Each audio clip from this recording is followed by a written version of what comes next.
নমস্কার সম্মানিত দর্শকবিন্দু। তো অনেক মাস ধরে বার্ধক্য ভাতা ও বিধবা ভাতা টাকা দেওয়া বন্ধ। টানাপোড়েনে হাজারো পরিবার। গত 4 মাস ধরে বার্ধক্য ও বিধবা ভাতার টাকা বন্ধ থাকায় তীব্র সমস্যায় পড়েছেন প্রাপকরা। জেলা থেকে ব্লক ও পৌরসভা অফিসে বারবার যোগাযোগ করেও সমস্যার সমাধান হয়নি বলে অভিযোগ। রাজ্য প্রশাসন জানিয়েছেন এই সমস্যাটি গোটা দেশ জুড়ে চলছে। তবে আশ্বাস দেওয়া হয়েছে যারা ইতিমধ্যেই নথিভুক্ত আছেন তাদের টাকা কিছুদিনের মধ্যেই পাঠানো হবে। বার্ধক্য ও বিধবা ভাতা দীর্ঘদিন ধরে অনেকের জীবন ধারণের মূল ভিত্তি। প্রতি মাসে 1000 টাকা করে পাওয়ায় এই ভাতা দিয়ে প্রবীণরা তাদের ঔষধ কেনা, খাবার কেনা ও অন্যান্য প্রয়োজনীয় মেটাতেন। কিন্তু চলিত বছরে আগস্ট মাসের পর থেকে প্রাপ্য টাকা আর ঢোকেনি। আগস্ট মাসের টাকা ঢুকেছিল অক্টোবর মাসের শুরুতে, তারপর থেকে সম্পূর্ণরূপে বন্ধ।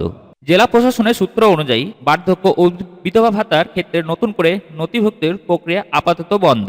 জেলা প্রশাসনের এক আধিকারিক জানিয়েছেন, লক্ষ্মীর ভাণ্ডার এবং মানবিক ভাতার পোর্টালে নতুন করে নাম নথিভুক্ত করার সুযোগ থাকলেও বার্ধক্য ও বিধবা ভাতার ক্ষেত্রে সেই প্রক্রিয়া স্থগিত। জেলা প্রশাসনের তরফ থেকে জানানো হয়েছে, জেলার বার্ধক্য ভাতার সংখ্যা 1,60,507 জন, বিধবা ভাতার প্রাপকদের সংখ্যা 87,409 জন। তবে টাকা বিতরণের বিষয়ে জেলা প্রশাসন নয়, রাজ্য সরকারের দায়িত্ব রয়েছে। প্রশাসনের এক আধিকারিকের দাবি, আমরা শুধু তালিকা প্রস্তুত করি, টাকা পাঠানোর দায়িত্ব রাজ্য সরকারের। এক অন্য আধিকারিক বলেন, যারা নথিভুক্ত আছেন তাদের টাকা অবশ্যই ঢুকে যাবে, তবে এতে আরও কিছু সময় লাগতে পারে। ভাতা বন্ধ থাকার কারণে প্রবীণ ও বিধবাদের জীবনযাত্রা তীব্র সংকটে পড়েছে। তাদের জীবন ধারণের এই টাকার গুরুত্ব অপরিসীম। তবে সমস্যার সমাধান কবে হবে তা নিয়ে রাজ্য প্রশাসনের তরফে সুনির্দিষ্ট কোনো উত্তর মেলেনি। সমস্যার দ্রুত সমাধান হবে কিনা এ নিয়ে সংশয় থেকে যাচ্ছে প্রাপকদের মনে। তো খুব সহজে টাকা পাওয়ার জন্য যেসব কাজগুলি করে রাখতে হবে, যেমন যাদের সবকিছু ঠিকঠাক রয়েছে তাদেরকে কোনো কিছু করার প্রয়োজন নেই।